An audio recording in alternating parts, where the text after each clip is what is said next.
Hi friends, मैं परमजीत खाली। Friends, आज की हमारी गेम शाकिब जी की वीडियो सजेशन है और गेम है ये सन 1952 की Stockholm interzonal Alexander Kotov versus Barcza, Gideon Barcza. चलिए शुरू करते हैं D4 के साथ, जहां कोटोव ने पहला मूव अपना चला था और उसके बाद नाइट F6 का रिप्लाई यहाँ बागजा, नॉट ब्राक्जा, बागजा। C4 हुआ, G6 night C3 bishop G7 E4 D6 G3 और इसके बाद कैसल आया। क्या कहेंगे, king's Indian defence. Bishop G2 exactly, E5 knight at G goes to E2 E takes D4 knight takes D4 सेटर upon exchange हुए। Knight C6 asking knight exchange, लेकिन नहीं। नाइट C2 वापस व्हाइट ने लिया। बिशप आया E6 स्क्वायर पर, pawn के साथ इशू है ही नहीं क्योंकि बी पॉन आगे पुश हो गया, बात खत्म। लेकिन आप यहाँ अपने इस नाइट को अनडिफेंडेड करवा बैठे तो इसको पहले ध्यान रखना पड़ेगा। ब्लैक का मूव है, ब्लैक ने अपनी क्वीन को रखा D7 स्क्वायर पर और इसके बाद व्हाइट ने कैसल किया। क्या रुक तक अटैक बनेगा? देखिए, टैक्टिक्स लग जाती अगर रुक अनडिफेंडेड होता तो, अदरवाइज मतलब एडवांटेज में व्हाइट हो जाएगा वहां से। बिशप आया S3 स्क्वायर पर, then F3, bishop takes G2, king takes G2, then खेला गया A6 और बिशप आया B2 स्क्वायर पर। फाइनली कम से कम वो मूव खेला गया जिसका बहुत देर से मैं इंतजार कर रहा था।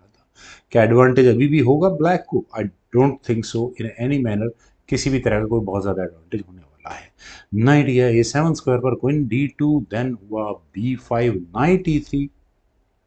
पोजीशन रिजॉल्व हो चुकी है। कोशिश यही कि अगर व्हाइट के नाइट को अच्छी आउटपोस्ट मिल जाए तो क्या बुरा है। C6 का नहीं खेला गया, ठीक है, ये भी सही है।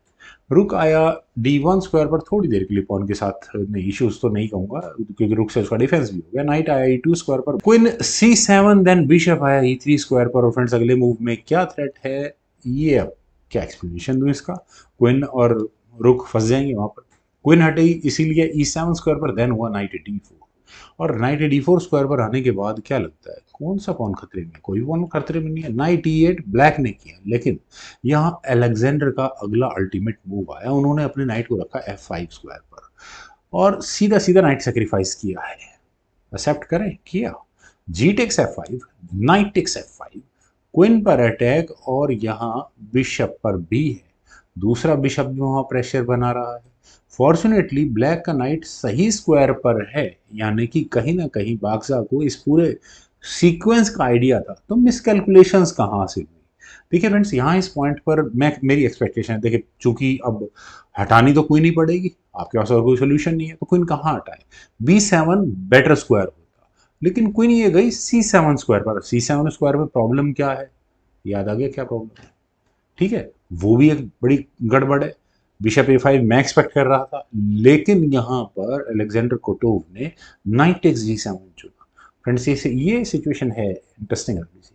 नाइट टेक्स G7 होने के बाद बिशप आया F6 स्क्वायर पर और यहाँ हाँ रुक के साथ इश्यूज हैं, नाइट है प्रॉब्लम के साथ। तो क्या करना चाहिए? आई थिंक नाइट D6 कर लेना चाहिए था, थोड़ा बहुत मटेरियल तो जाना ही पड़ता, लेकिन खैर एडवांटेज में तो वाइट ही था वहां से। खैर, यहाँ खेला गया किंग H8। किंग के H8 स्क्वायर पर जाने के बाद सिचुएशन और वर्स्ट हो गई। आपने खुद ही अपने नाइट को पिन करवा लिया है। मैं अभी भी मानता हूं कि नाइट E6 बहुत बेटर ऑप्शन थी।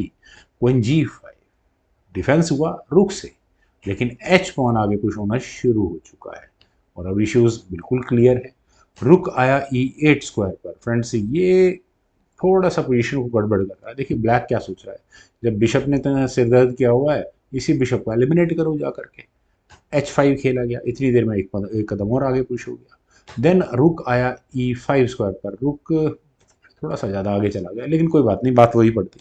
Bishop takes E5, D takes E5 और नाइट फ्री नहीं, दोबारा पिन क्वीन से।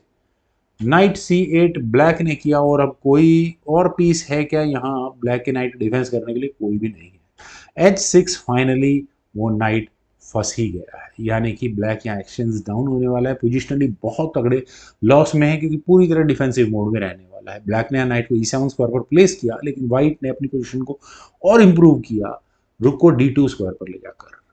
और इसके बाद गेडियन भी समझ गए कि अब कुछ नहीं बचा इस गेम में, क्योंकि वाइट आगे जाकर क्या करने वाला है? वाइट आगे जाकर सिर्फ क्लियर कट अपने रुक्स की बैटरी तैयार करने वाला है। यहाँ से इस गेम को आगे बढ़ाए आइदर ब्लैक अपनी क्वीन कहाँ जाएगी यार, रुख तो ऑलरेडी रखा ही हुआ है। बी टेक्स C4 कर लो, लेकिन रुक D1 आ जाएगा, पॉन एक्सचेंज बाद में कंप्लीट करते रहेंगे। उसके बाद क्या करोगे? देखिए रुक एक बार जहाँ आपका D7 स्क्वायर पर पहुंचा नहीं, और D7 रखो, जहाँ मर्जी रखो, कोई दिक्कत ही नहीं है। तो प्रॉब्लम्स तो रहने वाली है, गेम बचाना बहुत मुश्किल है। नाइट D5 एक बार को चलो नाइट में दे भी दूँ, ई टेक्स D5, और फिर फर्दर आप क्या करोगे? तो वो भी फंस गई है। वेल फ्रेंड्स, बहुत अच्छी टैक्टिकल गेम रही। उम्मीद है आप सभी लोगों को भी जरूर पसंद आई होगी। तो आप लोग वीडियो को लाइक, शेयर, यूट्यूब चैनल को प्लीज़ सब्सक्राइब जरूर करें। कमेंट सजेशन का मुझे बेहद इंतजार रहेगा। Thank you for watching, bye for now.